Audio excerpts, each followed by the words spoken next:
Hello, hello, and welcome. This is the So You're an Author podcast where I interview indie authors and we yap about their books. I'm your host, Adair Reese, and today's guest is KG Heath. KG Heath is a fantasy, horror, and sci-fi author from England. He is also the host of Midnight Archive, an anthology podcast highlighting the works of indie and trad pub authors in the format of narrated sample chapters and short stories. With the podcast, he is building a place for up-and-coming authors to have a space to highlight their work, just like the pulp magazines from the 70s and 80s. His debut novel, The Sleeper, will be coming out later this year and is book one of the Spire Saga. It is a dark portal fantasy based in his fictional universe of Terefir. Blending psychological horror with epic fantasy, KG Heath is building a unique universe for all to explore. I promise I can talk. But he's not stopping there. With a Dragon Rider series, a post-apocalyptic western series, and a sci-fi novel based on Mars. I want to thank KG for joining me today. How are you doing? I'm doing good, thank you. And I'd just like to say I'm a huge fan of the podcast. I've listened to every episode. Have you? I have, yeah. Oh, good to know. Also, dear listeners, we are doing something a little bit different this time because for those of you who may or may not have figured it out by now, if you follow me on Threads in any way, shape, or form, KG is actually my fiance, so he is actually in person in the booth with me. Cat's out the bag now. Oh no, everybody knows now. So that famous fiance that I keep talking about in the podcast, he does exist. He's real, I promise. And I'm a paid actor. Are you a paid actor? No. You were supposed to tell them that. Damn it. God, you just ruined everything. Do I still get my fee? You only get half now. I hope you weren't counting on that to pay your rent. Also, the format of this is slightly different in that, like, I'm the first guest who is actually getting attacked by Lucifer. Yes, Lucifer is active in today's podcast episode. He will be you've already heard him meow. There he is. Yeah, he's very upset that we're in the booth together and there's not one of us paying attention to him outside of it. So you will all get to really hear Lucifer today co-hosting, as he likes to do when he's not eating cords and terrorizing us. So I know we did our little intro, but KG, tell me a little bit more about yourself. Well, I should say tell the listeners a little bit more about yourself. Yeah, it would be funny if you needed to know more about me. Right. Yeah, so I am a author from England. I'm near London. I have been writing technically since, I don't know, I was like 7 or 8 or something when I did the nerdiest thing in the world of writing a short story based on The Hunt for Red October. Nerd alert. Yeah. So yeah, it looks like I got the writing bug very early on. I came up through submitting stuff on online forums and stuff, and then really seriously started writing probably when I was about 21, which actually, fun enough, is the very first version of The Sleeper. So I've been working on that for a hell of a long time. And then I had a very first go at sending that to a publisher, got a rejection, and then left that alone for about 10 years and could not write anything for a long time. So I've only really come back to writing in the last year and a half, something like that. And it's just taken off. Like, I started writing the first sentence and I haven't stopped writing since for like a year and a half solid. I've written 2.5. I've written 2.5 new books in that time, and I am editing The Sleeper, which is technically a rewrite because that first version was awful. So I'm kind of on this steamroller of backlog of books which are coming out, and I am also supporting the writing community with the Midnight Archive, where I narrate people's work, and you can submit it to me. He just answered like 4 of my other questions, so there went that. Try Anyway, not to go too deep into it. I've listened to too many episodes. I have read the very first part, read part of the very first iteration of The Sleeper, and I have read the newer version that you've been doing, and it is leaps and bounds better. You've grown so much as an author, It, and it's yeah. crazy.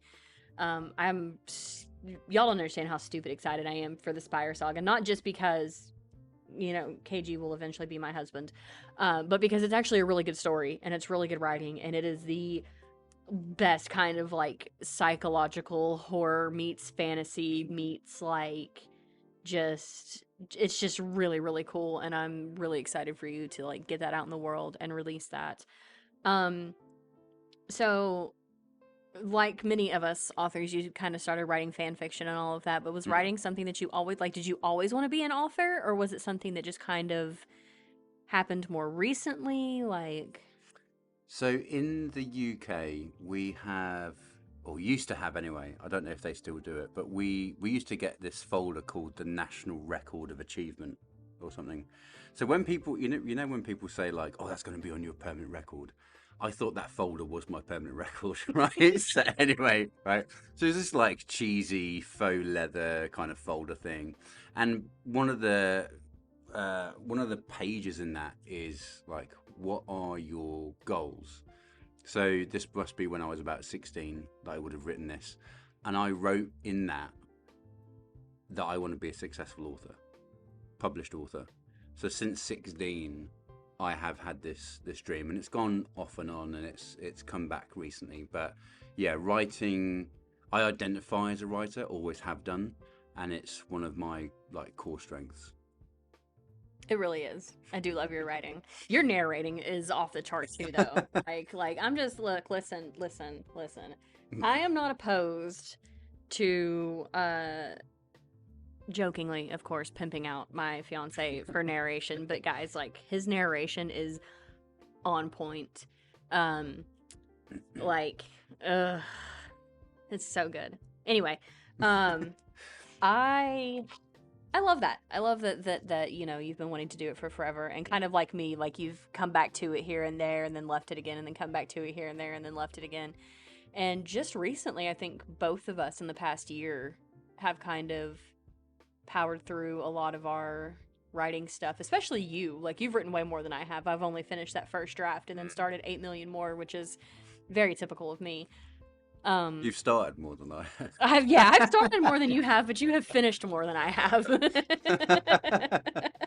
Yeah, I mean, uh, yeah, for whatever reason, I've kind of figured out a workflow. To be honest, you know what I figured out over that 10 years somehow was just being able to write. Like the ideas were fine. Like I was constantly getting ideas, characters. I would be walking and acting out scenes. I just couldn't sit down and write them. It just wouldn't work. I'd get at most maybe a paragraph, and then just like a pressure headache would come over me, and I just couldn't do it, and would either delete the document or close it or whatever. But yeah, so something like cracked, and I'm able to sit down and yeah, kind of not force these books out, but make them happen. I wouldn't say force them out, because No. you've been visiting with me here in the U.S. for a little bit now, and you consistently, even on days you're like, I really don't want to write, but I'm going to, and you still consistently crack out anywhere from like 1,200 to 2,000 words a day, and it's crazy because again, mine is like, I can't do that. I can, but I can't at the same time, because I'm like, I'm gonna write today, and then my brain goes, hey, you thought you're gonna write today, so Yeah, but so there's a bit of a difference between the two of us in that I like on a good day I'm gonna do like 1,500 to 2,000 words. Once I start getting to about 2,000 words, I start getting a bit tired, and it I might just have to like stop at that point. But there's also another aspect where I've kind of learned to push to a target. of going, okay, I want to get to 1,000, or I'm going to get to like that 1,200, 1,300 word point, so that I'm laying down words. Like if I'm in that productivity mode of I need to write this book, and the only way to do it is 1,500 words at a time, I've kind of cracked that. But the hilarious thing is when you're on a roll, like you're doing like 3,000, 4,000. I mean, I know people have heard on the podcast before about, what was it, New Year's Eve of like 10,000. No, I wrote 8,000 words in a day. Okay, 8,000 words, right? That is unimaginable to me. Like I would not be able to force myself to write that many words. Like it would just stop. The funny thing is I wrote half of those while you were asleep on the phone with me. Yeah. Yeah, I was there fully supported for half of it, and then like I had to get woken up when it was done. Yeah, like I think I woke you up when it hit New Year's here, and I was like, I finished it. Yeah, I think I was like, okay, well done. Can I go back to sleep now? Yeah, you were like, yay, good job, baby. I was so proud. I was so proud of you. Blue, what is it, baby? What? Do you have something to say? What would you like to say to the people? What are we talking about, Blue? Ugh. Are you gonna talk now? No. As soon as you offer him up to the microphone, he has nothing to say. Yeah. Now that he's sitting in my lap, he's fine. He doesn't. Apparently, he just wanted to scream at me. Are you gonna talk to everybody? You gonna tell him hi? He's giving like stage directions, I think. No, you just need some love. Okay, hold on a second. All right, so now that we've had our Blucifer break there, and he decided to come in and... Oh, wait, sir. Now he's talking. Now you're talking. What is up with that?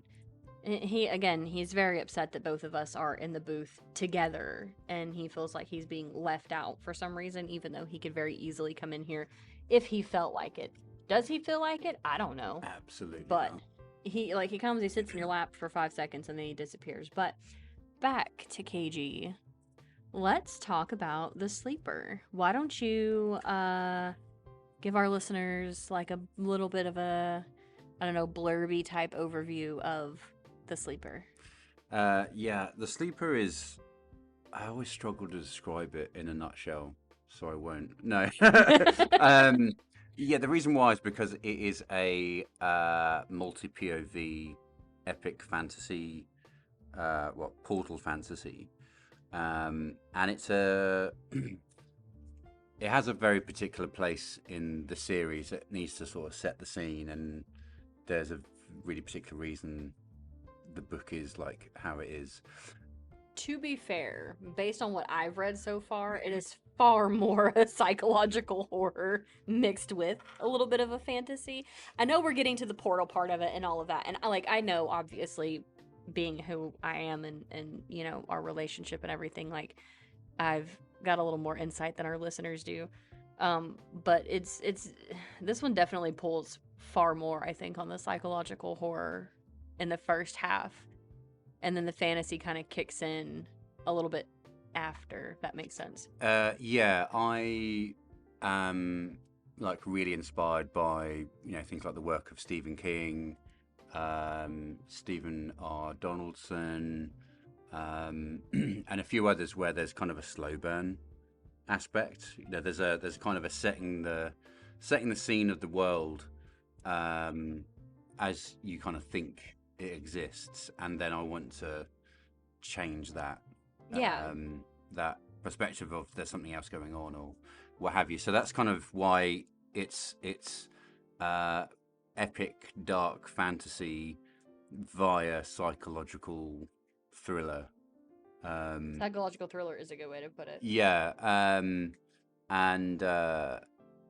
Yeah, because so there's there is a reason why I'm doing that in the book. There's some history that goes on with some characters of why they're in our world.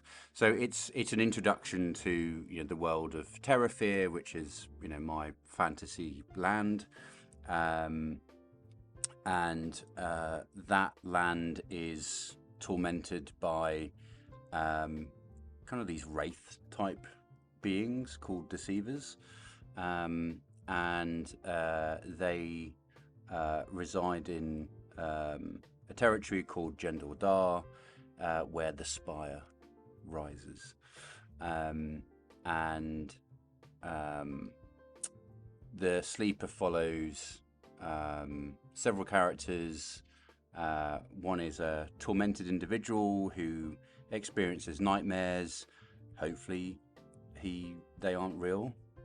Obviously, they're real. There is a detective who needs to solve this case of serial murders, kidnappings.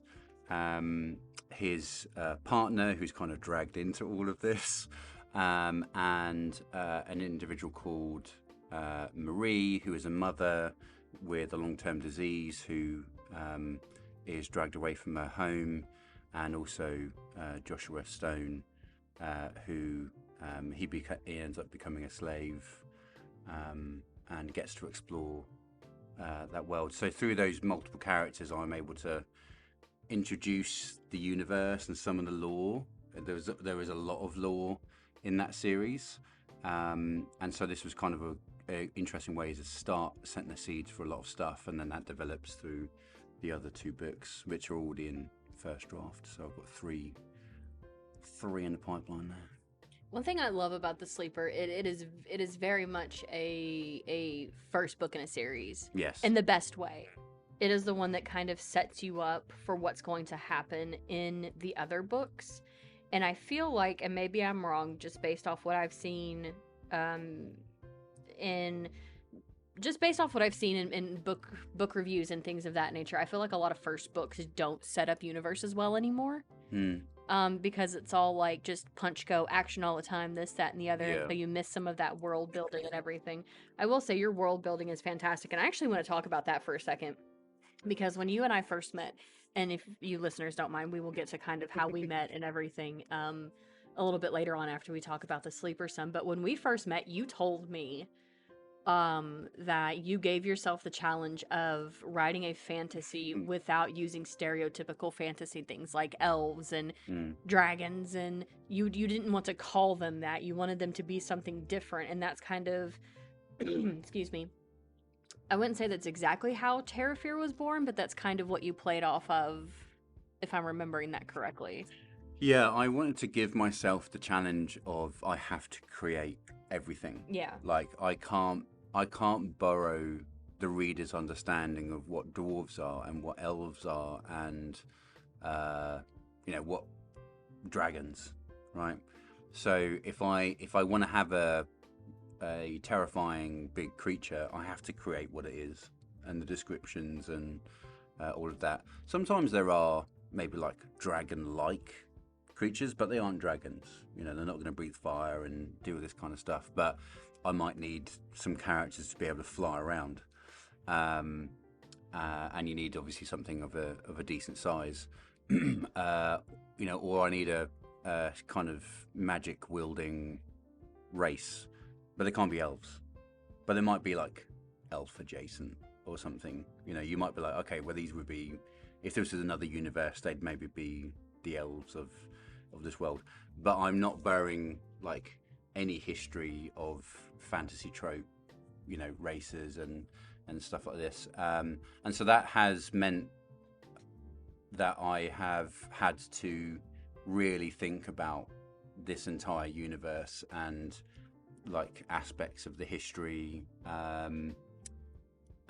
You've really had to world build. Yeah, I've really had to world build.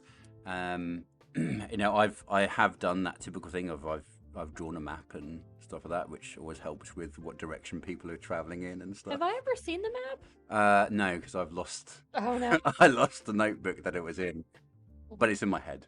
Okay. But at some point, yeah, I quite fancy actually laying out a proper map at some point. But the fact that I drew it means that I know the regions and I know which direction characters are travelling in and roughly how far that distance might be and things like that. But yeah, I think it's a really interesting thing for writers to do of go, okay, yeah, you want to write a fantasy, but ban yourself from having elves and dwarves and whatever. you've got to make them all up. I've kind of done that with my living spaceship idea.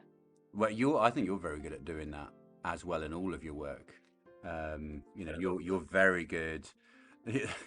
Dear listener, Adair is currently with her arms crossed, not wanting to take any positive talk about her work. But you're actually very similar, and I think I don't think you're writing banning yourself from doing certain stuff, but you just happen to be very good at writing very deep, unique universes. So yeah, I really like that about your work. That people need to see. Eventually, okay, I will finishing your books. Hi everybody, this is a section of the podcast where KG bullies me into writing things, which was not part of the plan, as he knows. I love that you did that. I really do. Like, that is one thing that I absolutely love about this whole series is I'm like, oh, what's this thing? It's not what I thought it was going to be, and it's really, really good. So what was some of the inspiration behind the Sleeper and or the Spire Saga in general? I know you'd mentioned like Stephen King earlier, and it does slightly remind me of like something that's kind of like Gunslinger-esque, but not exactly. Does that make sense? Yeah, the time that this story came around, I was deep into the Dark Tower series. There's the Dark Tower series. Yeah, Gunslinger's like the first book. Yeah, I was deep into the Chronicles of Thomas Covenant.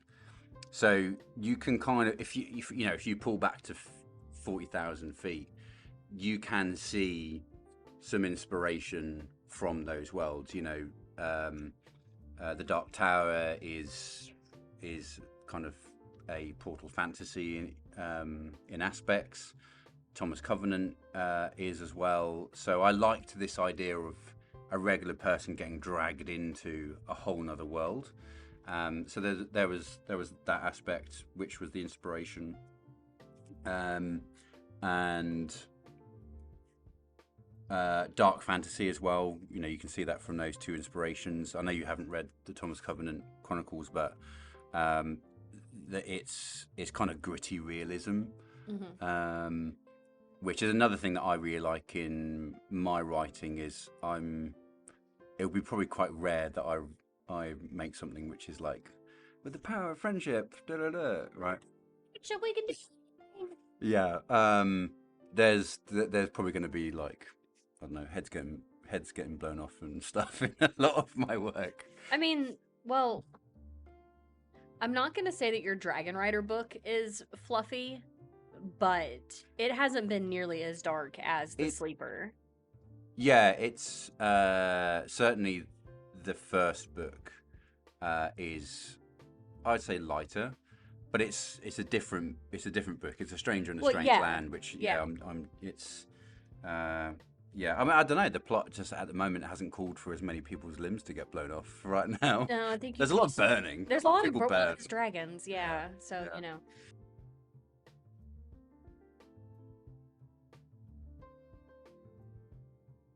Just back onto inspiration of, there's an aspect of my writing where, and I've said this to you loads of times, where I tune into the ether, right? Oh yeah. So here's the God's honest truth of the inspiration for this series. All right, this is the inside the writer's mind version of this story. Okay, so I was watching Firefly.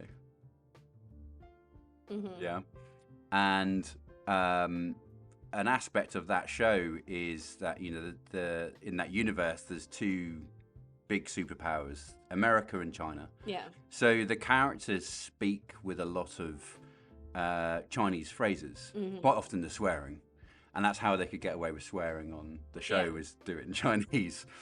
So I quite liked some of the phrases they were coming out with, and one of them sounded like the main character's name, and so I kind of was walking around the house going Ginsadan, right?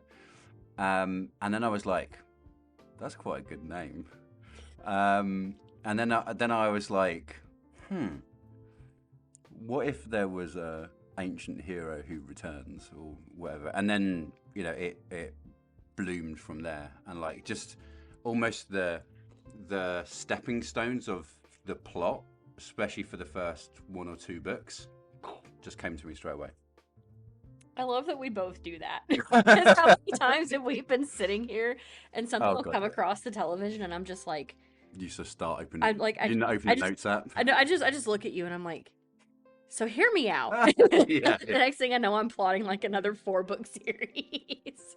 Honestly, you know what? One of the best ways to overcome like writer's block is to consume creative content. Oh yeah, you tell me that all the time. I remember when I was stuck on Mark of the Seraph and you were like, go just consume some words. Yeah, you were watch like, a TV show, movie, start reading a book. And before you know it, you're just like, oh. I think there's an aspect of, it's almost like as a writer, you need fuel. I think you need to consume either words or you need to consume some fictional work, right? So it goes in, it's like it goes into the sausage machine, and then you're like, oh, like it just starts flowing again. Yeah. Or just go for a walk. Yeah, weirdly enough, going for a walk also does help, which when you go back to the UK, which I'm not happy about, listeners, by the time you guys hear this, he'll be back in the UK.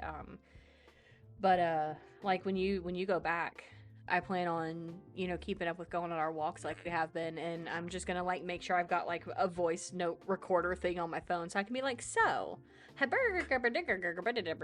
just, Adair's log start. Yeah. Adair's log. Star date I don't know anymore since he left. I'm still so lonely. I'm so lonely. I walk these paths that we walk together, wondering if maybe I can catch a glimpse of him again. Oh, he's texting me. Okay. The trees don't seem as bright as they once were. The flowers are so dull. Oh, he's sending me a TikTok. The creek, it does not sing like it once did. Oh, he's calling. I'm sorry, guys. This is what we do. My apologies. This is our entire. I want you to know, this is what our relationship is like. This is what we do. It is just bits constantly. I'm so sorry. Y'all, again, this is live. This is in person. This is, well, not live to you guys, but for us, like real time. This is just what we do. So, are you a plotter or are you a pantser? Or are you a little in between? I identify as a type 4 or type 2 pantser or whatever. I don't know. Types? Okay, hang on. Wait, what would be the equivalent of a terminal pantser? I mean, you're a pantser. Okay, fine. Okay, well, okay. So, typical me overthinking things. Yeah. I identify as a pantser. Okay. However, it's not really pantsing as such. I know of. Yeah, I'm just rewinding my brain over some books. With every book that I have written, I know the stepping stones in my head. So I cannot sit down and plot every chapter, all the arcs and what have you. However, I know that I know the next stepping stone I need to get to. It might be 5 chapters, 10 chapters in the future or something, but I'm aiming to that point. I pretty much know the end or the climax for the books. So I'm pantsing, but I'm aiming towards points. We call that plantsing.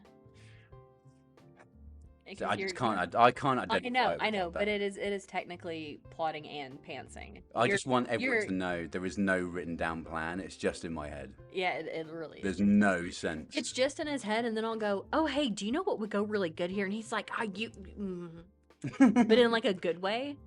Yeah. Yeah. So now, and also because my style of writing is like in my head, I'm effectively writing like a TV show. Mm-hmm. I want the cuts, right? I like playing with that of going, there's this perspective, then we go over here, and we go over here, or there's these subplots which are going on. So I think pantsing and that style, you have to know roughly where you're going. Oh yeah. But also it means that for my style of writing, if I've got 2-3 characters that need to do a thing together, I know that they're going to go there, and then I can kind of meander the plots towards that point. Also, dear listeners, I want all of your thanks when The Sleeper is finally published, because I convinced KG that he needed to put character names at the beginning of his titles because he did not have them in the first one. And I was like, wait, who are we talking about now? Where are we going? How did this character get there? And so I convinced him to do that. So you are all welcome. Yes, I will do that from now on. Also, the listeners need to thank you for getting me to do the kind of bit more slow burny aspect for The Sleeper. Yes. Which that suddenly, that gave me you just said something for about 15 seconds, and then I was like, I've got it. Yeah. And then that just fueled this edit. Yeah, I think that we were just like, you had asked me something, and I was like, well, I really think like blah blah blah, and you like sat up a little bit, and then we just like riffed on it for like 20 or 30 minutes, and now you're what, like 40? How far are you into this rewrite? 56. Yeah, you're like 56K into this rewrite, and it's like, yeah, it's not an edit, it's a rewrite. Yeah, it's a rewrite. Yeah. It's a full rewrite. Yeah. And that was the other thing with The Sleeper is... I think you also wrote it like the first draft like a decade ago. Yeah, that's what I was about to say is so I wrote books 2 and 3 in the Spire Saga over the last kind of year or so. And the thing that was bugging me the whole time was that the book 1, which was not called The Sleeper at the time, was so bad. So bad. The writing was appalling. The writing was like, I'm going to attempt to be a little pretentious. It didn't read that way sometimes. But it was also just like, it didn't feel like you had the experience. Does that make it was sense? inexperienced. It was inexperienced. Yeah, it had all those problems. Listener, there's nothing wrong with that. At some point in time, all of us are inexperienced writers. I mean, like I said, I cut my teeth on role-playing on Gaia Online and writing fan fiction, and again, my fan fiction does exist on the internet. You will not be able to find it. I think I hid it well enough from all of you, but like going back and looking at that, or like even past things that I've wrote, like my sci-fi horror that I wrote in I want to say I wrote that in 2017, 2018, 2019. Even that, compared to what I'm writing now, feels inexperienced compared to like the rewrite I'm doing of Mark of the Seraph, or even the first couple of drafts I've done of To Bite the Hand, which is the first book in the Dark and the Star series. Yeah. Like, so you've just grown over the last 10 years. And the annoying thing is that sci-fi horror was still better than my version, right? Adair is a very, very good writer, and she's very good at the... Don't let him lie to you. Flowery language style. Don't let him lie to you. Mine's like stage directions. You're British. Yeah. I'm just... Yours reads like, and nobody take this the wrong way. Yours reads like British literature in the way of, well, that's what you kind of grew up on, obviously, but it's you don't really need the flowery language to get your stuff across. I'm as long as you get a picture in your head. Yeah. Like I'm very visual. Yeah. So I'm living what I'm describing in my head, right? So I want you to see pretty much roughly what I'm seeing at the same time or experiencing. So that's why I'm not overly flowery, because I'm not trying to convey through the words like, I don't know, a theme or a concept or whatever. I'll do that through the scenes and the character progressions or the situations. Whereas me, I write the way that I write because I'm trying to convey more emotional feelings and things through my characters and through the world building and things like that. Yeah. Whereas yours is... My characters have no feelings. No. Whatever. Yes, they do. Yours is just yours very much is easy to read in the best kind of way. That's my aim, yeah. Because I like, you literally, like, everything you've shown me of the rewrite of The Sleeper, I have devoured in an instant. And that's one of the things it takes a lot for me to want to do that with books anymore because I don't have the bandwidth and the time. But yours reads so easy, and I love that. Yeah, and that's one of the things that I especially wanted with the Spire Saga, but I actually want with all of my books is I want to give you that day experience of, you know, you wake up kind of mid-morning or something on a Saturday, you pick up one of my books and you are whipped along by that book. You know, you laugh, you cry, there's some wonder and whatever. And then by like kind of dinner time or, you know, mid-evening or something like that, you reach the end of the book and like, wow, that was an experience. And part of that is through, you know, I don't want you to have to work too hard to understand the language or to picture what I want you to describe. I don't want you to have to Google what a word means because it sounded nice, you know. Maybe that's just me. Maybe I have to Google fancy words. No, I will admit some authors do make up fancy words, and I'm like, what were you trying to convey here? But also, I don't know if I clued you in on all the discourse that was going on recently about somebody having to Google the word scrying and then telling authors they need to put more simple language in their books. I couldn't tell you what scrying meant.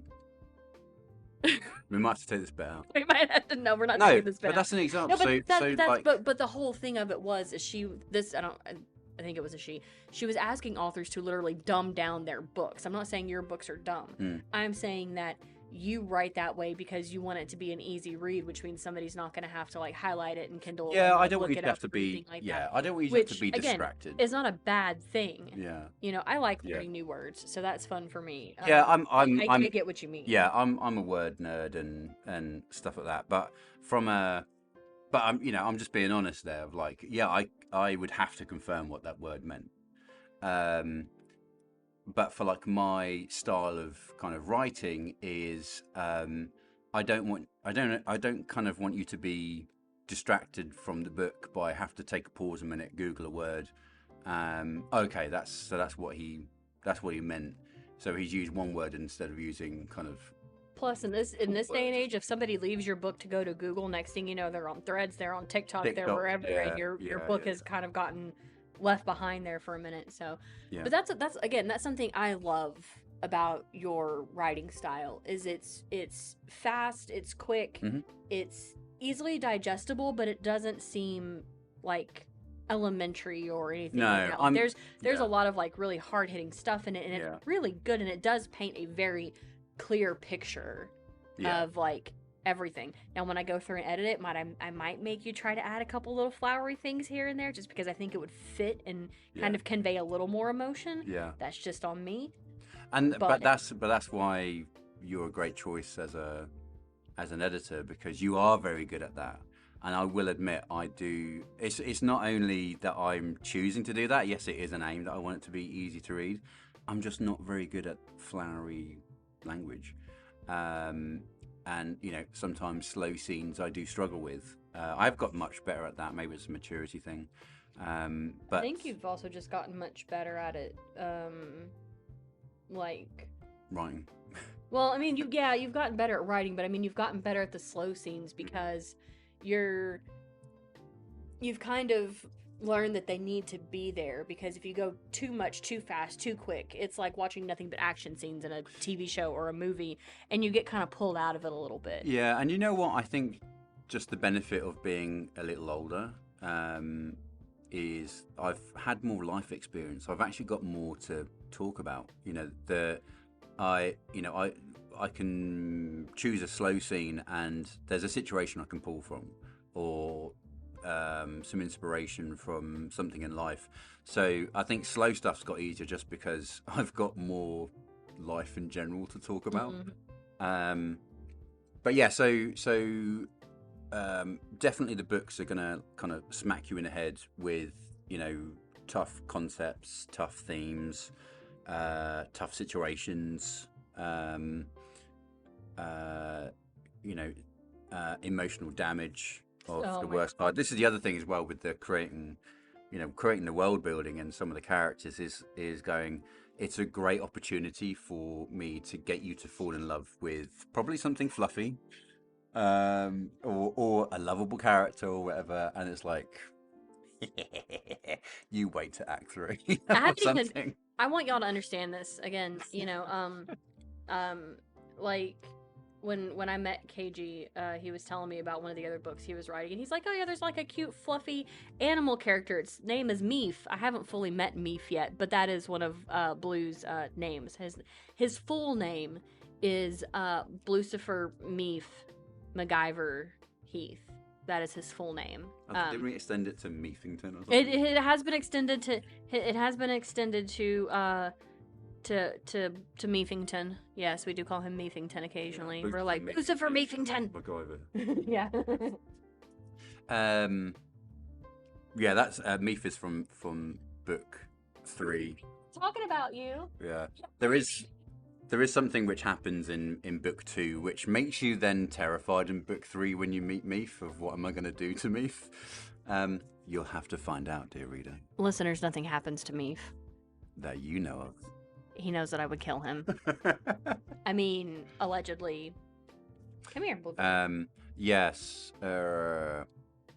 Yeah, so I'm all about kind of building experience and doing that through easy reading, and a lot of the books that I've really loved, I've had that sense of the book has pulled me along by being easy to read and kind of not too slow, but there's slow moments. So I'm always constantly kind of thinking of like a kind of graph in my head of tempo. So I'm gonna bring you up to a peak, and I'm gonna bring you back down again for some slow. Speed it back up again and stuff like this. So the kind of tempo through my books ebbs and flows. So I'm very conscious of that as well, because I want to make sure I'm pulling you along, but then resting you at the same time. Yeah, definitely. And you do that, especially with Fire and Stone, your Dragon Rider book. Mm-hmm. You do a really good job of that, because it is a lot of like terminology, because it's a whole new civilization that you've made, and it's very stranger in a strange land, like you said. A lot of the characters in there are native inspired, so like you've come up with some terminology and stuff, but reading it doesn't feel like it's a slog to try to figure out what you're talking about. Because you make it really clear in your writing, like, this word means this, but not like in a, like I said, like a dumbed down, condescending kind of way.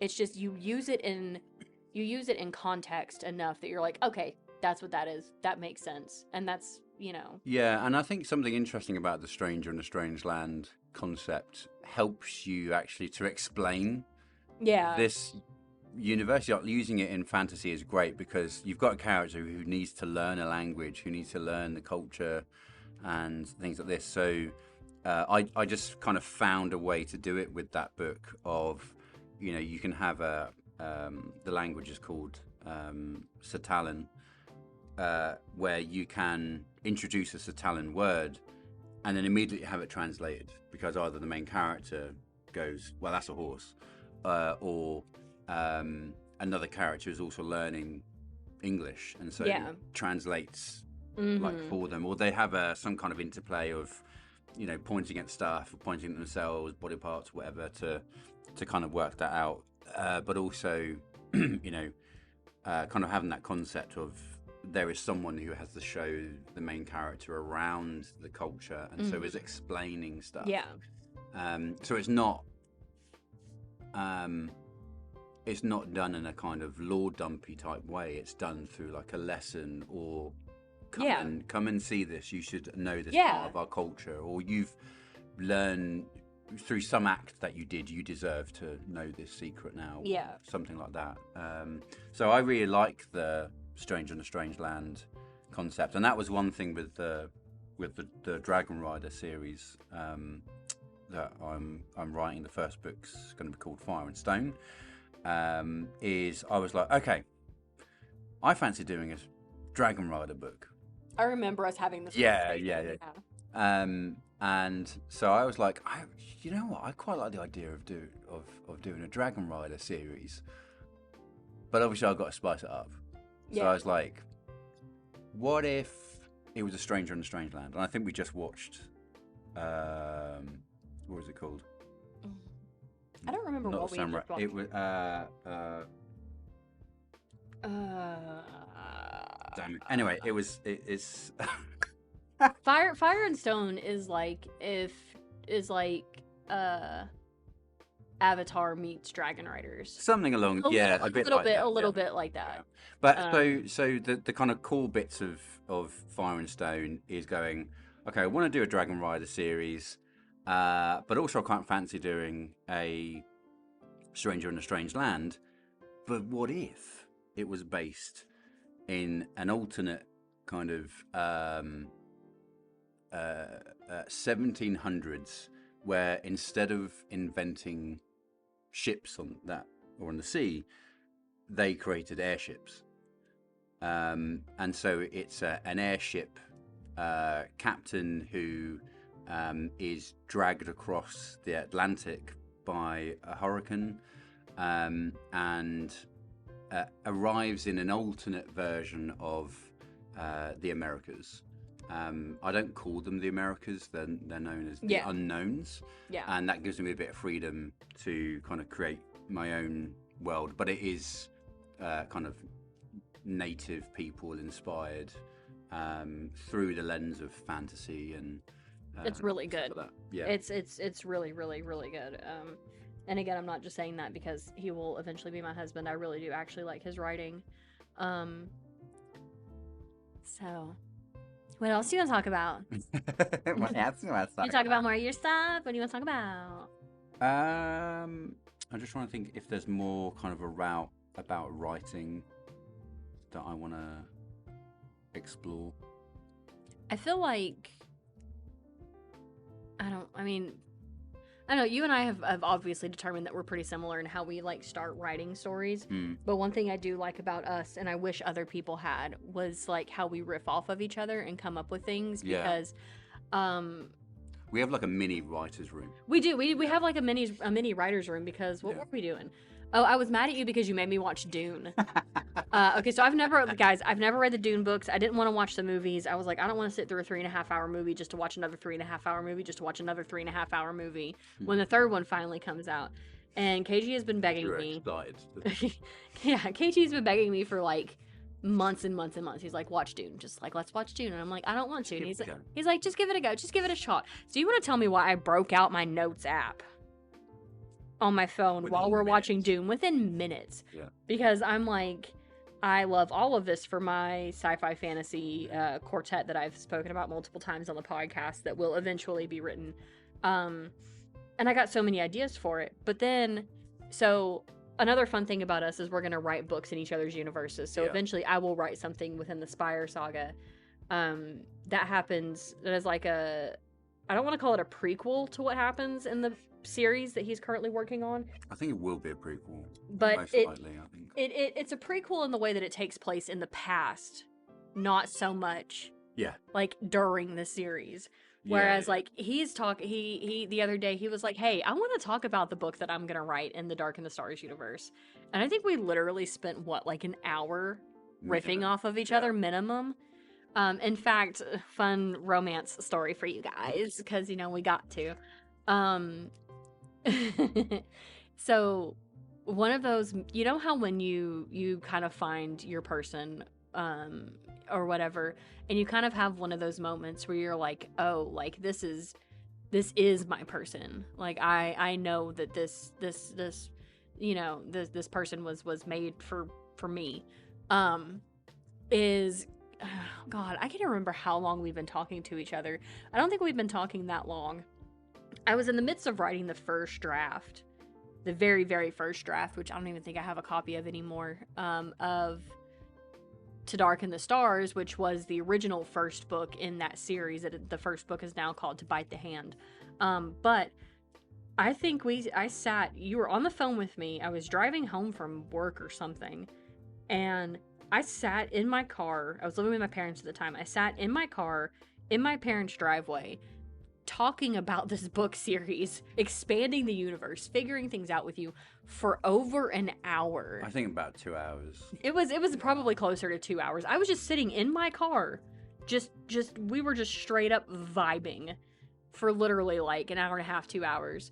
And not once was he like, hey, I'm gonna go, or, you know, or like, hey, can you like stop talking about this? Like, he actively engaged with it. He paid attention. He helped me work things out. Mm-hmm. You know, I figured out so much of that universe and that story from that one day.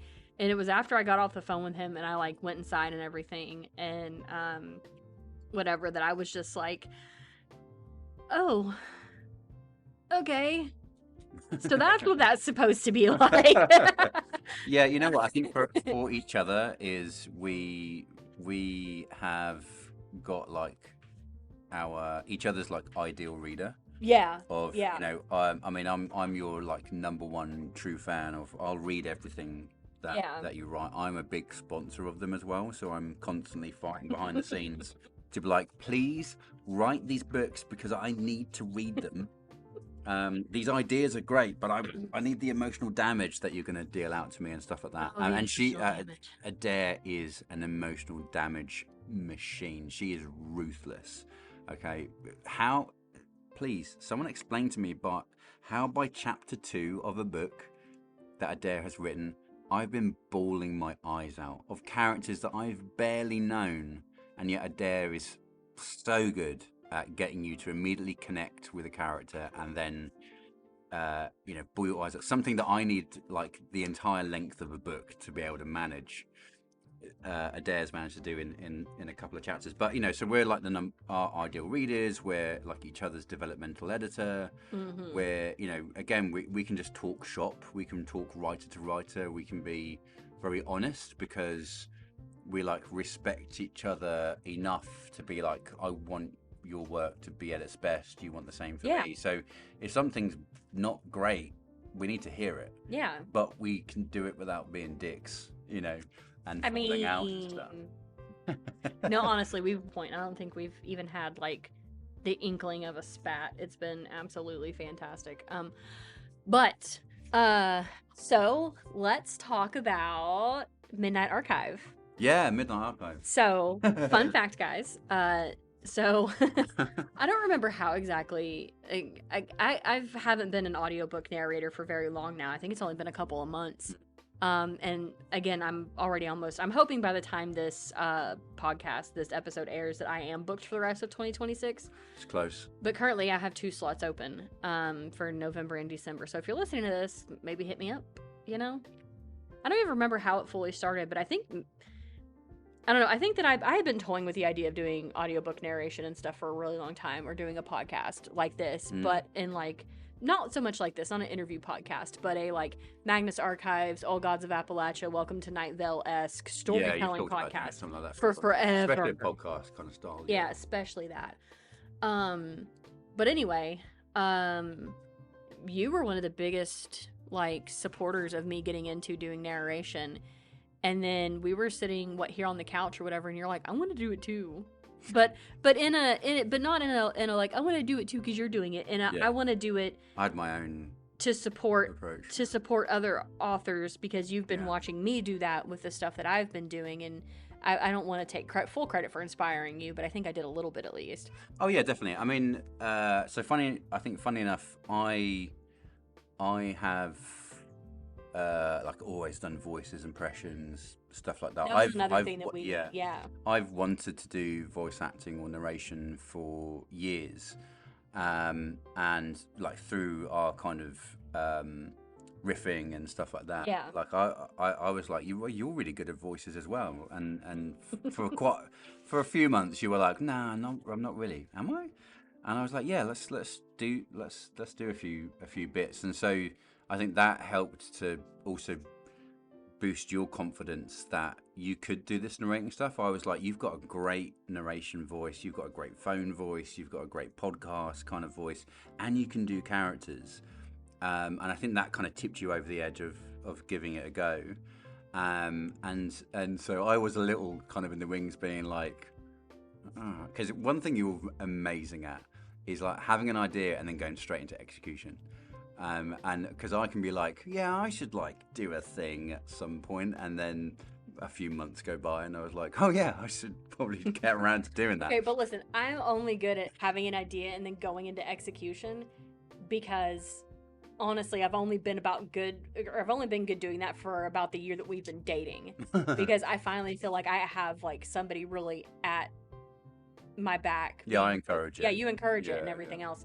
And not only that, also one of the discords that we're in together, they've been nothing but hella encouraging too, and I haven't really ever had that before. So it's really just in the last year that I've become that I have this idea, I'm just gonna say fuck it and do it. Yeah, but you've also had that kind of confirmation of like, yeah, honestly, like, you know, external validation of you could do this, and and I think a little nudge on certain things of being like, start before you're fully ready, because you need to get time in the chair to practice. So I'd seen how well your narration work had taken off, how well the podcast had taken off. You introduced me to the wonder of Threads. Threads is amazing. It's an amazing supportive platform, and so I was like, oh, there's some really interesting kind of unique points which are coming together. But at the same time, I was looking at, I'm due to bring out the book soon and stuff like that, and so I was looking at how do you find readers, right? Because digital adverts are underperforming. I think we had a whole conversation about how difficult it is because that's kind of what we started this. Strategies, because that's kind of why I started this podcast, because I sit on Threads more often than I should. No, don't ask me about my screen time. Nobody wants to know that. And I scroll through and I saw all these indie authors just being like, how do I find this? How do I do this? Like, nobody's reading my books. I market. And, all of that. And I was like, I'm just going to do this podcast and see if it kind of helps some people out. And then, again, we got to kind of talking about it. And you were like, I want to do the same, but in a different kind of way. Yeah. And also a tactic that I talked about for quite a while for the Spire Saga was releasing a YouTube series. Releasing it through YouTube. So doing the audio version as the speculating for readers aspect. So I would sell the books as the product via the YouTube series. So I already had this thing about going, okay, promoting through like YouTube is probably a good tactic. And so through this thing of being frustrated with, okay, how do we find readers? And Threads is great, but as soon as you talk about your thing, no engagement. Yeah. Right?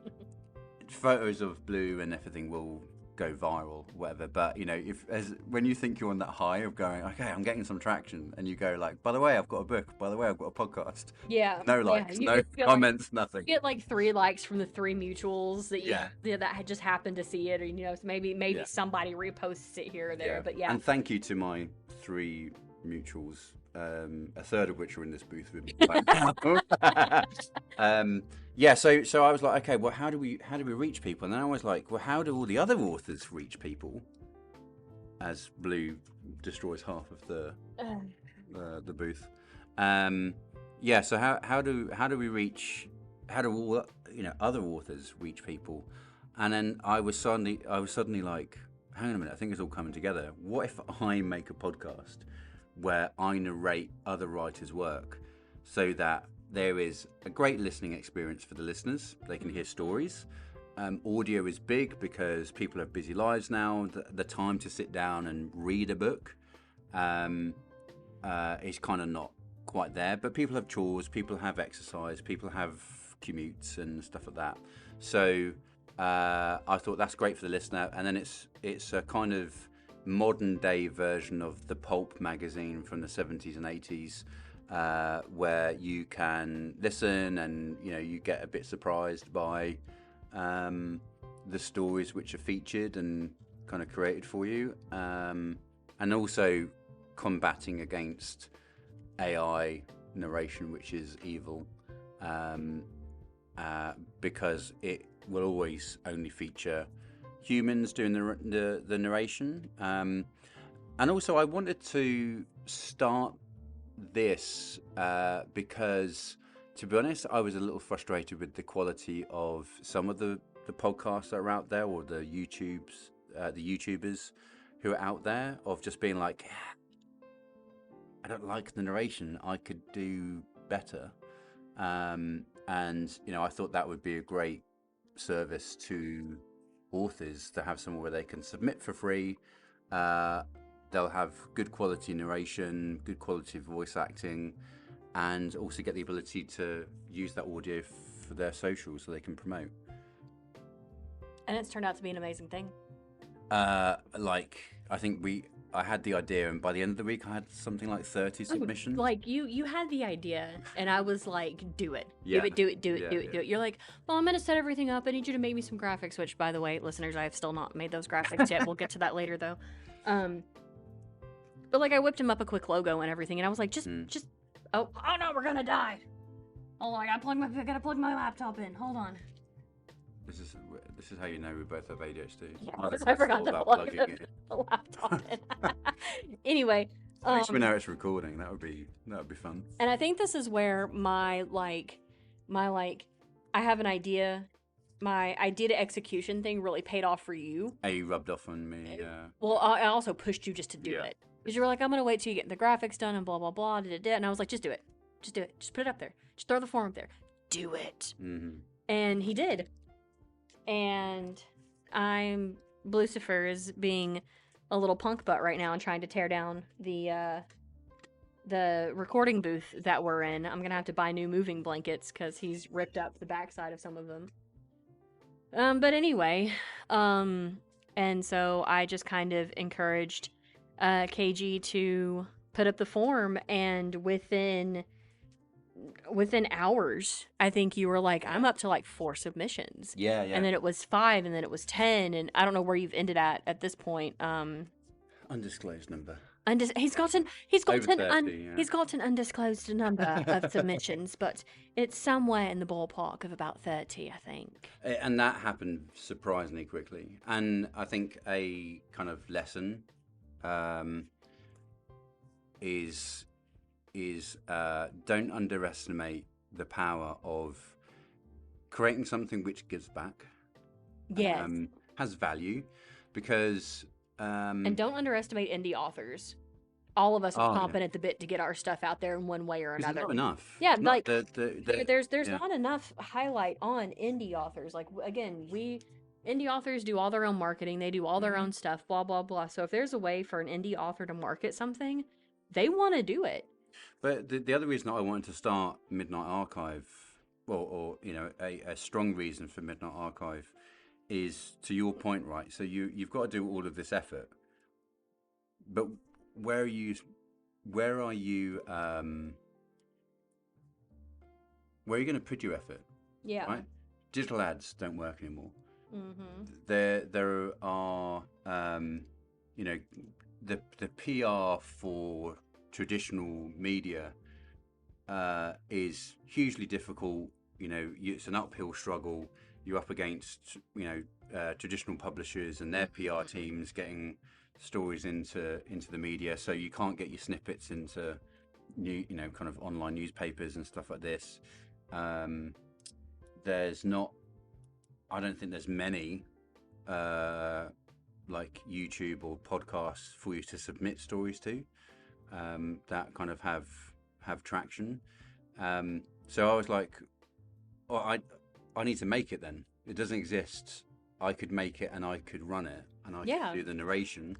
And at some point I do want it to expand where it's doing even more to serve the creative arts, because in the future we can commission artists to. I think that's both of our goals, not only with Midnight Archive, but with also with So You're an Author. It's to expand it into services and other things, and then of course, you and I have our cute little, almost, I don't want to call it a pipe dream, but we have like our cute dream of like maybe making an imprint of our own one day or something like that. And this is all just, this is the KG and I are doing these podcasts, me with So You're an Author, him with Midnight Archive, kind of as a stepping stone to doing and being more for other indie authors. Yeah. Because I've said it a million times, I'll say it a million times again. I'm not even going to attempt to query any kind of trad pub stuff. If somebody wants to traditionally publish my stuff, they can come to me about it if my stuff does good. But another thing that when you were saying about like getting into even just on like websites for like digital kind of stuff like that, a lot of places won't even look at you unless you have a massive follower count, because they want you to scratch their back before they'll scratch your back. Whereas with us, like anybody who listens to these podcasts, I'll give you a discount on any services that I have. You know, Midnight Archive is a great way for you guys to get your stuff out there, just to have somebody be like, oh, I'm really into this. Where can I go buy this? It builds that interest, and you're not having to just do the same 15 reels or TikToks with the same 8 blurbs out of your book over and over and over and over and over again. You're not bowing down to an algorithm god in our podcasts.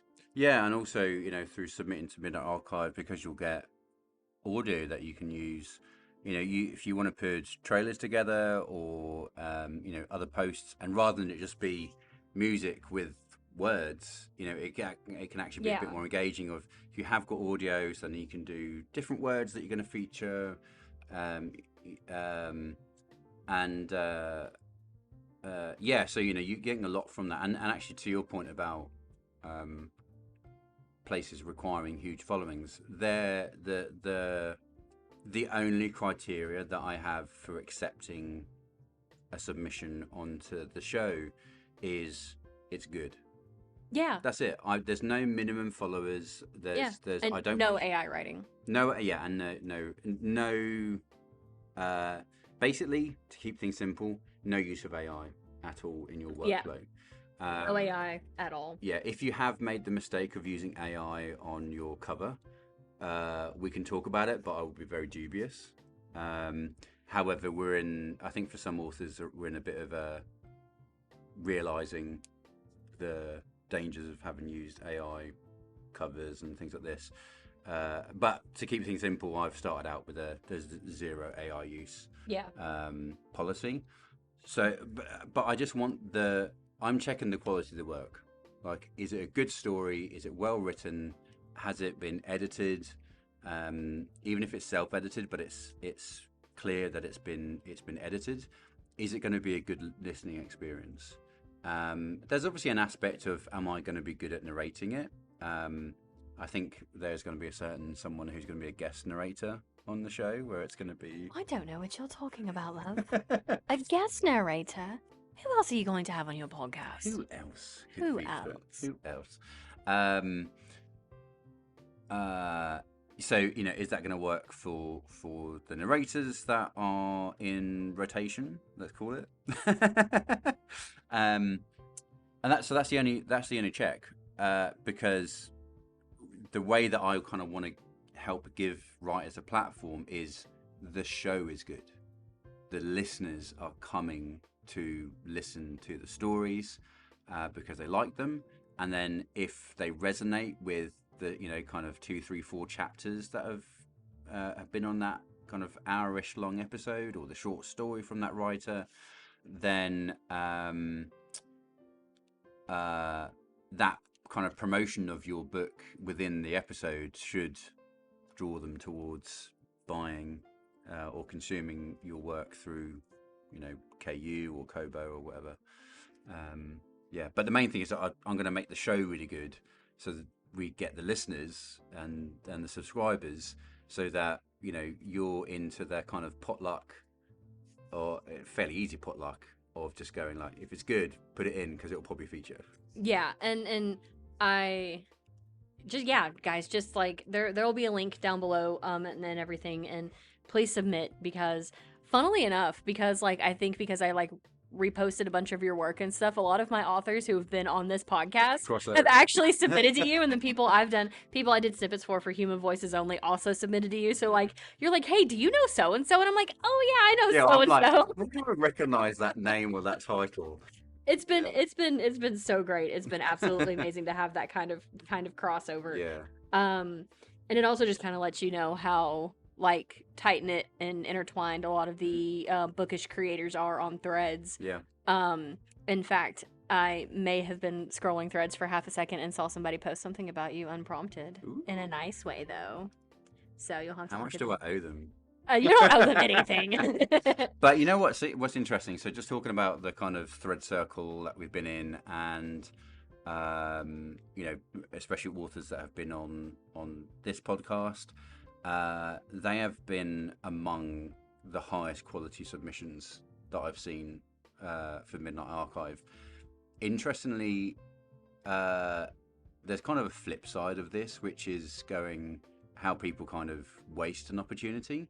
So, you know, there's a submission form, and you see the kind of half-hearted submission, and, you know, you almost go, like, if that's how you're completing the form, what's the writing like? And then it translates to the writing. The writing is kind of lazy, low quality, you know, inexperienced and stuff like that. So it's been interesting to see who else has also shown up. And there are going to be some, you know, tough emails that I've got to write in the near future. I am, though, taking my time to do that. So kind of anyone that I have to decline, I'm really thinking about, do I have to decline them? I'm, you know, for some of them, like, the premises are good, characters are good, but the writing might need a bit of work. So I'm like, okay, I can do some editing assistance on those. So I'm willing to talk to the authors to do that. I might not be able to keep it up if the submissions really flood and there's a huge amount of high quality, but while I can, I want to work with the writers, because it's also a great way for the writers to learn the craft a bit more through feedback. Yeah. And then there's a few where it's like, this is a definite no, for you know, kind of maybe quality policy reasons, stuff like that. But what's been great is the ones where I've been like, these are clear no's, is like maybe 3. Yeah. The others are like, only come back round to this. Oh yeah, yeah. I've been watching you, like, you're just like, this is really good. My to-be And read like, list oh, is it's gotten so his TBR has grown so much just from y'all's submissions. And again, if anybody's listening to this and you want to submit, there will be a link below. But like, it's been great, and I'm like really excited about it. I'm really excited to. And actually, this week is the first week that I've been in production. Yeah. Recording the narrations. You know, I've been doing the groundwork in advance of actually sitting down. So, you know, I've got the format kind of worked out. The actual narration, I'm now 3 episodes in narration. Yep. And they're really good. Yeah, I get the fun part now of editing out the swears and me fighting myself. No, so like editing them up, then turning them into the actual fully formed podcast episode, which is going to be kind of obviously there's no way to do an audio version of a pulp magazine, so it's going to be like a kind of blend of a late night radio show that goes into then a kind of story aspect, and we cover, you know, horror, fantasy, romantasy, romance, kind of anything we can get away with on YouTube and podcasting. By the way, dear listeners, if you happen to know any authors or romance authors who are looking for a duet type audiobook narration, please, as Blucifer is endorsing here, feel free to contact either KG or I. Yes, please do submit. We may or may not have vague audiobook narration news that dealing with a romantasy of sorts, where we've been told our chemistry is quite amazing. So our chemistry is electric.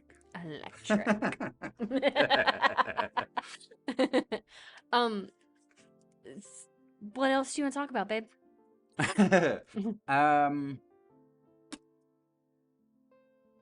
I don't know, should I talk a bit more about some of the other stuff that I've got in the pipeline for half a second?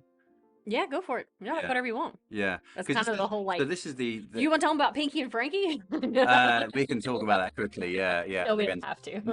No. So one of the kind of benefits of having not being able to write for 10 years but still having the ideas flowing is like my idea note file on my notes app is like a mile long.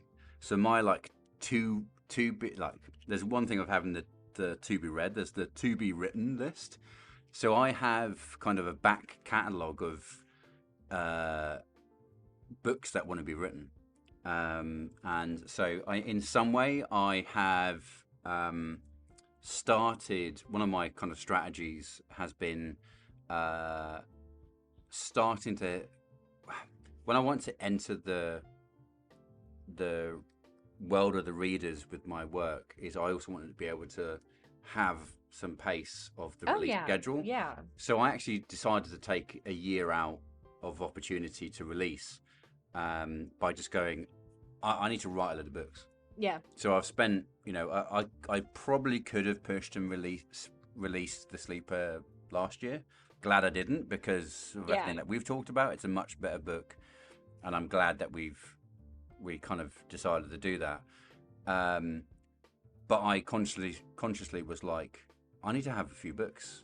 If I'm going to release this through YouTube and the books are going to be the product, I need to write the product. I need to create the product. So I was like, okay, well, I'm going to do that 2026. So I'm just going to focus on writing books. So I've got 3 books for the Spire Saga sorted, but they aren't the only books. Like, I'm not a one universe kind of writer. There's lots of other stories that I want to write. So we've talked a bit about the Dragon Rider series, which needs a name. The series doesn't have a name yet. We'll figure that out. Yeah, dragons and shit, something like that. Yeah, dragons and shit. Honestly. So we've got Fire and Stone, my Stranger in a Strange Land Dragon Rider series. I've also got in the works a sci-fi novel. I love sci-fi, and I came up with a concept which was basically, what if Elon Musk did make it to Mars and then found out it was too hard to like really terraform and take over Mars? Yeah. And so left, but then left behind all the people that were too hard to bring back to Earth. That honestly checks, though. Yeah. So now, disclaimer: it's not really Elon Musk, well, but I have No, his name is Elon Pelon. Elon Pelon. Yeah. Okay. Leland Lusk or something. Yeah. So there is a trillionaire, billionaire kind of character in the books. There is a company that brought people to Mars. There is a settlement on Mars, but they are the characters that we explore, the ones who've been left behind. And I think the tagline for the series is those left behind on Mars have only the dust, or something like that. And so, there's people scavenging the old technology that's been left behind. And, everyone kind of has this dream of leaving Mars. And, just as we can see Mars in the sky, that kind of red dot, on Mars, people are looking at the blue dot. Yeah. And going, it's so close. So close, but yet so far. Yeah, exactly. Being distracted by blue now. And again, that's kind of in the works. That's could become a series. That I have a bit of a feeling they might be like disconnected stories, just based on this same situation, world, planet, based on the same planet. And then kind of slowly explore more aspects of what's been left behind, the technology, the situations. I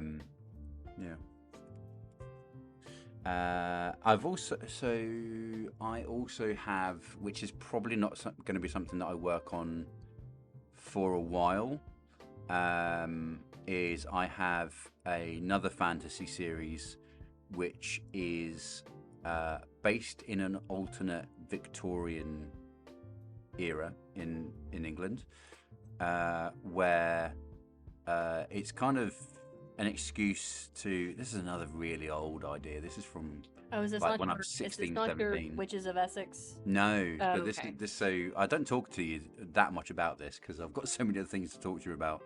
But this is where there's like kind of politicians and an order called Inquisitors who they what's the best way to kind of introduce talking about this? So I came up with the concept, which was, what if instead of inventing electricity or discovering electricity, they discovered another kind of like a kind of form of magic called telethalmic energy. And so that's kind of what powers the technology and things like this. And then obviously there's a paranormal aspect to this. Yeah. So there are things called daemons, which are kind of spirits, which could be poisons. They could be all sorts of stuff. So you've got some kind of like political intrigue, and also it may feature the Roman Empire, who did not really go away. Oh. And then there's some interesting stuff of exploring how these daemons, some of them are the power behind the throne and influencing situations and stuff. So there's a whole series there that I've got roughly worked out as well to come along that I have not talked to you much about. Rude. And then so something that has come up recently is this concept of witches in Essex in England. I have been digging the idea of witches in I think Essex. I'm probably going to work on that before this other series that I've just talked about. And I think there's a really kind of interesting thing to do there of both exploring like the positive and maybe darker aspects of what do you call it? Witchcraft, witchery. Well, yeah, but let me just because weren't like the witch hunts in like the UK like far more Witch trials, yeah. Witch trials, weren't they like far more what's the word I'm looking for? Prevalent than they were here in the US. And actually, Essex, I believe, had the most witch trials in all of England as well. So there's kind of an aspect there that I can explore around there being a concentration of witchcraft in Essex. I want it. Yeah. Obviously, I'm going to have to do a lot of research because I don't want to, in some way, kind of trigger people through putting my foot in it. Through what the real roots of these witch trials were, but there's obviously a fantasy aspect of just going, look, imagine a world where this, that, and the other is true, so let's roll with that. So I kind of want to do a sort of good service to witchcraft, if that makes sense. Like I don't want it just to be a excuse for kind of witches. No, you want to pay your respects to the Yeah, craft. yeah, exactly. Yeah. So I want to do that, but then I was thinking, what if we also just let a witch go off on one, right? Of like let her hair down and get her own back, almost like a revenge story. Oh my god, are you gonna write feminine rage, babe? Yeah, I think so. Don't worry, guys, I'll be his sensitivity reader. Exactly. But I was like, okay, well, the kind of inspiration for maybe exploring that and something that won't leave me alone is going, what if you had a witch being burned at the stake? And then she was like, you know what? Fuck this. And it's like just, people getting turned into snakes and people exploding and people burning and whatever. And so she's like, I've got nothing to hide now. Like, it's either I do this or I burn to death. Yeah. I ain't burning to death. Yeah. And then is like goes on like a rampage to, get her revenge for being hell yeah, brother, about to be burned at the stake or whatever. And so yeah, so then you can kind of really explore the opportunities of a witch as a character and I want it so bad. See, now, look, listen, shelf everything else and just write that.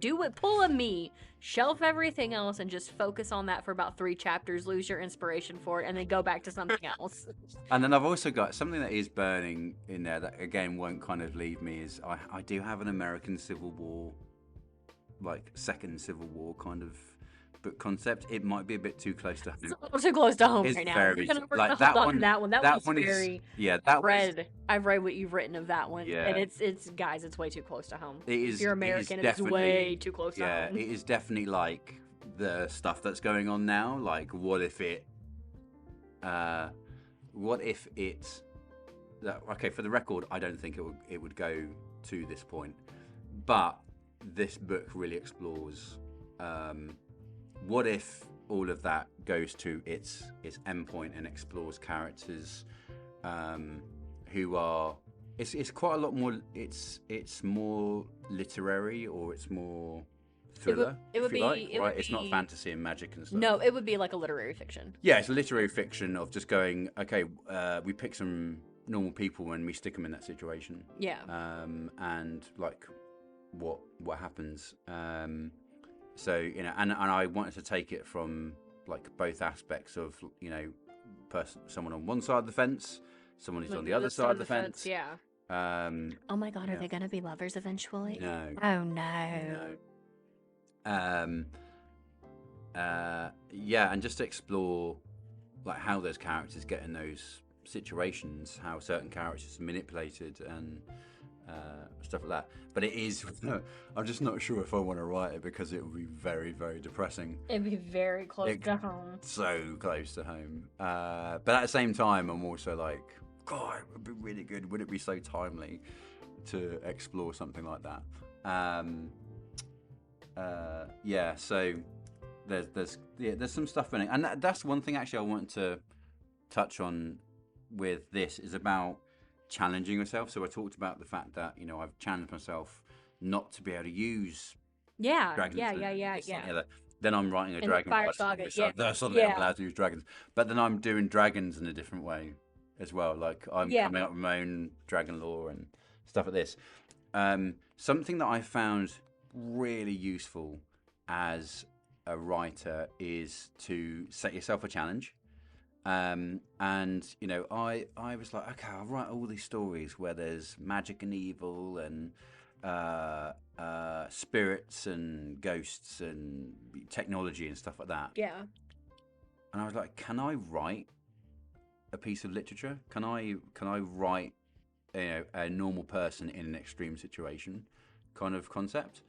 So I wrote a short story called The Crossing, which is about a Vietnamese migrant who has to cross from France to England on a inflatable boat. It's really basically. good, guys.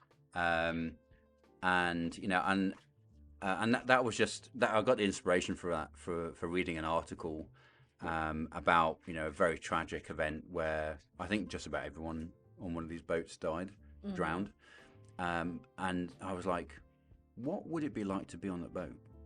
Yeah. Bosh. And I was like, okay, straight away, I know exactly how I'm going to write that. And it's very gritty, very realistic. But it helped me because one, it was a female main character that I don't do often because I guess I'm male-centric in my thinking. And I put a lot of effort into making sure I have good female main characters in my work. I don't try and do it in a kind of what do you call it? I don't know, forcing it. But I don't shy away from female characters. But I was like, okay, this just from the perspective of a female character, a character who is not English or American, is non-white, and a migrant. And that's one thing actually with the American Civil War thing as well. I was going, what is it like to be a refugee? Yeah. They're humans. They're people who've got these. Oh yeah. Arse. So I wanted to explore also, what is it like to be a refugee and the history, the horrors, but then also the people who don't like you, who don't want to welcome you. You're an outsider and stuff like this, and try and bring a bit of humanity back to people in need that I think we were better at 10 plus years ago. but do it through the lens of being like, what if it was you? Yeah. What if you need to get out of a situation? Yeah. What if you need to get away from the government? What if you need to get away from warfare? What if your home has been blown up? And in that Civil War book, you know, the main character's home is struck by the blast from a nuclear warhead, which is used on their own people. Yeah.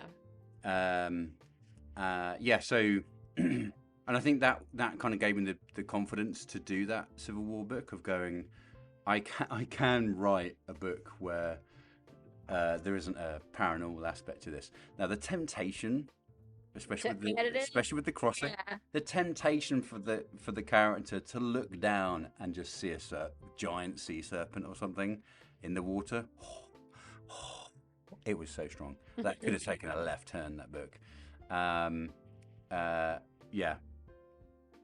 So I definitely set yourself challenges, do stuff. So I'm not allowed to have this, that, or the other, or I'm not allowed to write something fantasy. Or, you know, if you are, a literary fiction writer, you've got to write something with dragons in it now. You've got to write a story about two elves that fall in love or something like that. If you're a romance writer, you're not allowed to write a romance. You've got to write something that is just pure fantasy, or you've got to write something which is horror. You've got to write something which is a thriller.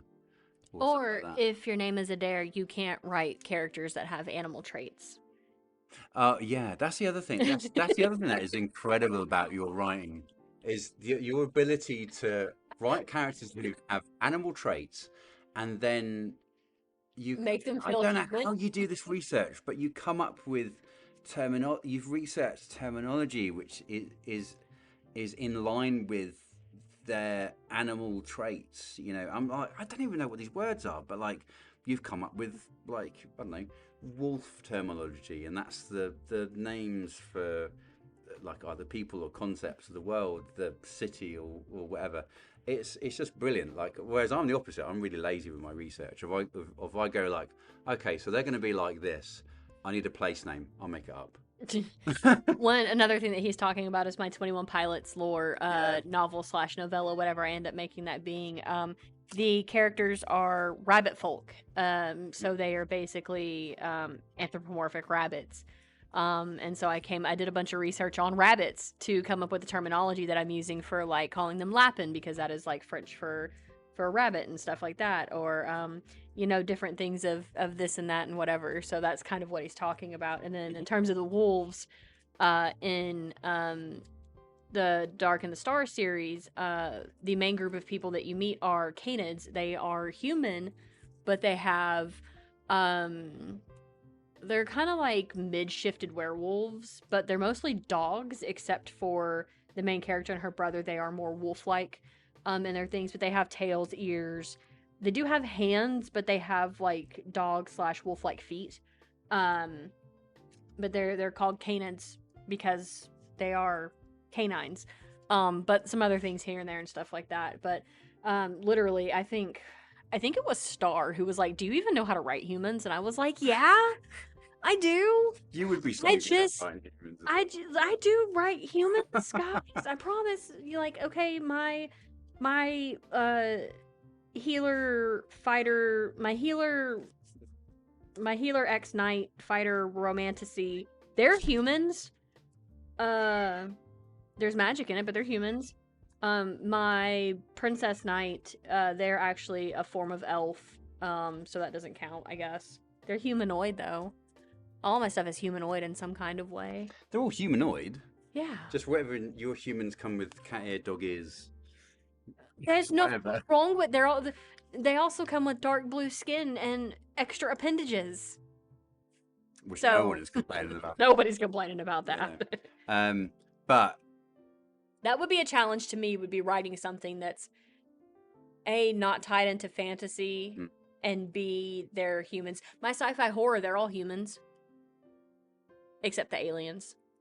Yeah. But they don't count because they're not really main characters. They're the antagonist, not the protagonist. That would be fine. But also there's absolutely no issue with the stories that you want to write. They are fantastic, and the way that you build like these universes, these races and stuff. That feels like almost an Adair Reese style book. You're like, okay, what kind of animal are they going to be? What kind of complex universe has been come up with? How's the names for everything weirdly on point for the inspiration behind these universes and stuff? Yeah, we just need to get these books out of you at some point. Everybody, don't ask ChatGPT. Just come ask Adair, and she'll do 17 hours of research into something very niche for you and come back with a whole list of things. Yeah. I think this is going to be our longest episode to date. I think it might be. It's like a special edition episode. It's our first live episode. Yeah, it's a special edition episode. And again, we kind of riff off of each other, so we kind of go back and forth. But we'll go ahead, and since Blue's also having a fit because we're not out of the booth, and he's like climbing up it and things, we're gonna have to do some maintenance on it. What is something that you would like to leave our listeners with? I think the main thing is probably going to be I think really check out Midnight Archive, because that's going to be the first piece of work that I am making, which is going to be out. So I think by probably the time this is out, the first episode, maybe the second episode will be out. I think all 3 episodes might actually be out by the time. Could be, So please check out Midnight Archive. I'm sure there'll be a link in the show notes. And both to join in as a listener, but also if you want to submit your writing, I'm sure we'll put the submission link. Yes, everything will be in the show notes. Yeah. So if you want to find a way to get your work out there, to be listened to, read by interested readers, then submit through Midnight Archive. If you're looking for also a way to get audio clips that you can use on your socials, again, please do submit, because that's one of the things that you get from submitting is you get the so one of the things that you get for submitting is you get a license to be able to use the audio on your socials. I'm so excited. Is that another service that you may offer if somebody was like interested in just getting like snippets from you? Yeah, if you don't want to have your work on the episode, but you just want to have snippets, you want a trailer, something like that, I'm happy to do that for a small fee. Hit him up in a DM. Yeah, do you know what?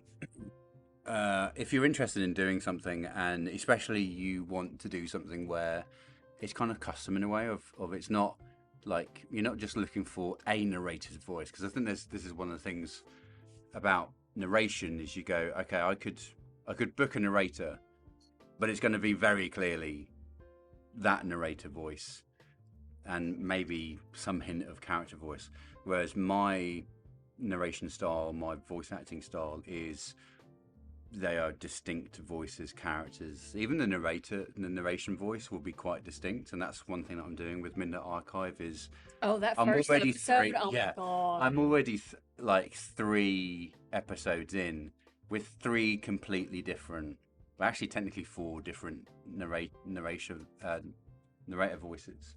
And I think that's something that's going to set you apart from some of these like podcasts or YouTubes that are just like submit your story and they all sound the exact same because the narrator uses the exact same tone and the exact same narrator voice, and maybe doesn't do character voices and stuff like that. Or is an AI voice. Or there's one actually that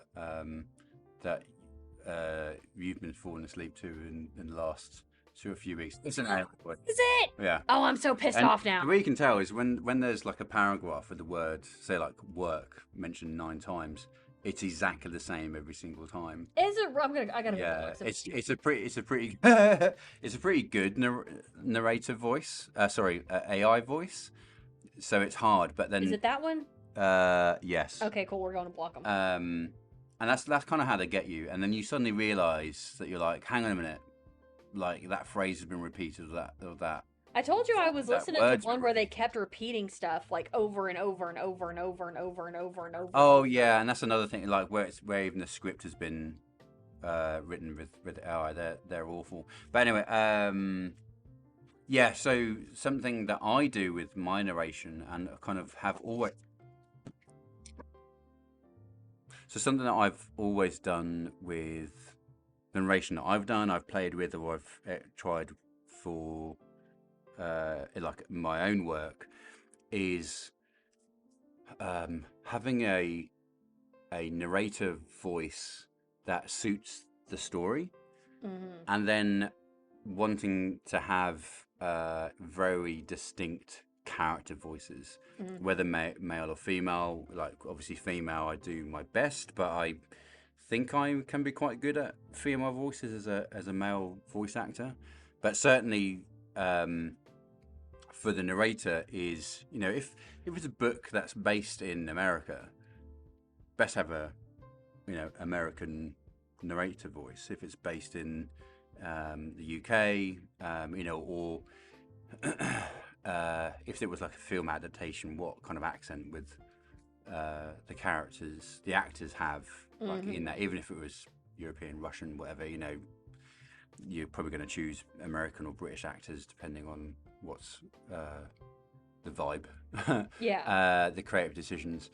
So I kind of bring that to the narration. So yeah, if you're basically looking to work with somebody on your kind of voice acting needs, whether it's for something that you want to do longer form on YouTube, for the whole novel, willing to do that too. I'd love to do that. Or just for snippets, for a trailer, stuff like that. Happy to do it, and I'm not planning to charge. I'm not planning to be expensive right now. I think maybe once my time gets busier between the writing and Midnight Archive, rates might have to go up a little bit, just because my time will be a bit more valuable. Well, not only that, you do also have a day job, so yeah, you got to make it work. So I've got to fit it all in, like at some point. But if you would like to, help make all this possible by slinging me a few quid in return for some voices, then happy to do that. Also, if you can't afford it, feel free to reach out, and I'm sure we'll work together. Oh, please, for the love of all, it is everything. Again, if you're listening to this podcast, it's something that I've started offering since a few episodes ago. I do a discounted rate on any of my services. That includes some editing stuff. I'm not really into the editing as much anymore. Graphic design stuff, or even narration. If you listen to the podcast, if you've been on the podcast, whatever, and I'm sure KG would be willing to throw in a bit of a discount too if you said, hey, I listened to this episode, I was really into it, it was a lot of fun, I love, your voice, I've listened to Midnight Archive, anything like that. If you kind of just mention that in a DM, we're also both very flexible, I think, when it comes to payments. I think we'd both much rather help out than we would, if that makes sense. Yes, we would much rather help out an indie author to make their book accessible via an audio book version than be like, oh, you can't pay me, then I'm not going to do anything for you.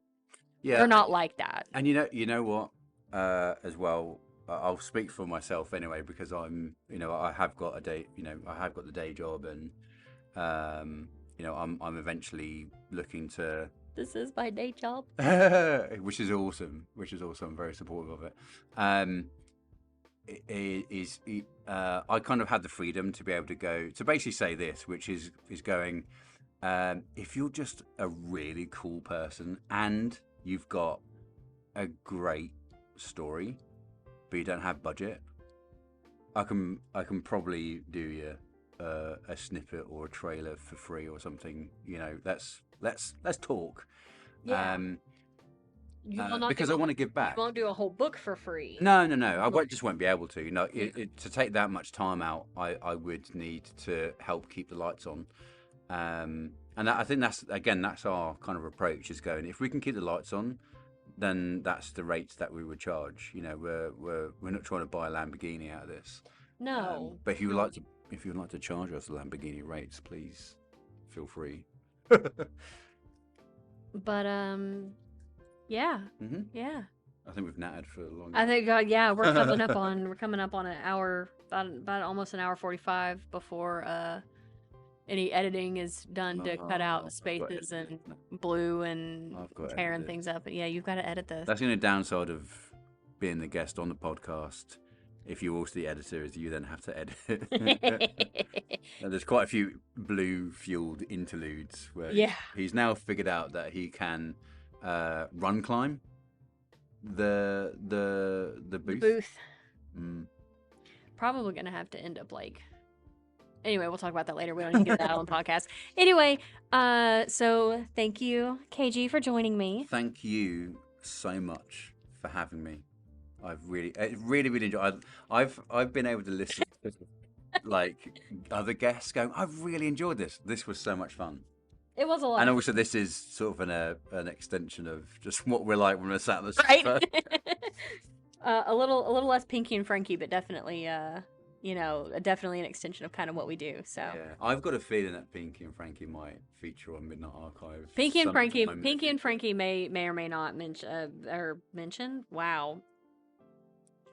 Pinky and Frankie may debut on the Midnight Archive, so keep an eye out for that. It's a lot of fun. It's just kind of like a fun interlude kind of thing that we do. Blue has also decided that our time is up. So again, thank you. Alarm's going off. Yeah, so thank you again, KG, for being on. I had so much fun. And everybody, make sure down below that you go and follow KG on Threads. That is where he is most active. He has an Instagram. He doesn't really touch it. No, I actively try and avoid it. But yeah, so I think I'm KG Heath on. Yeah, it's KG. Yeah, KG _Heath or Midnight Archive. But again, go down below, click all the buttons, click all the links, submit something to Midnight Archive, or just support it by following, subscribing, listening, liking, sharing, all that jazz that we all tell you guys to do all the time. Can I say one thing about submitting? Yeah. If you're not sure if it's ready, submit anyway. I'd much rather that you submitted and I had the ability to look it over. You can they'll also have a notes section, so you can say I'm not sure if it's good or if this is it too graphic or whatever. Submit it, put in the notes any of your questions, and I might even just be able to give you some feedback of why I can't or why I think it's awesome. And even if you think it's not ready or good enough, submit it. Be brave. Do it. Do the thing.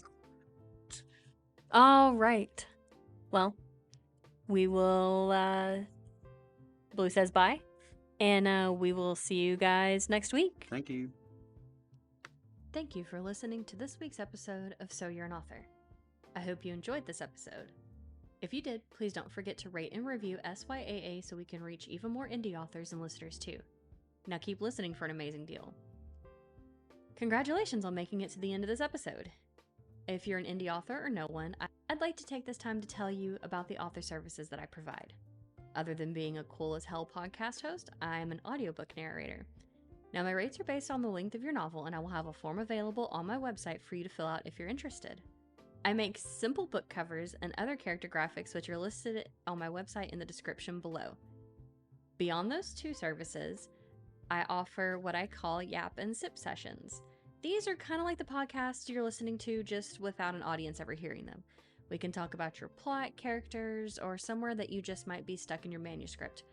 Call it body doubling with your new bestie, where I'm just here to chill and listen while you work out the kinks, or add some in, to whatever you might be working on with your novel. Everything listed above can be found on my website. Anybody who goes to my website can put the code FOUNDYOURPODCAST, all one word, somewhere in their email or form, and I will give you a discounted rate on any of the services listed above. Once more, I thank you for listening to the So You're an Author podcast. See you next week.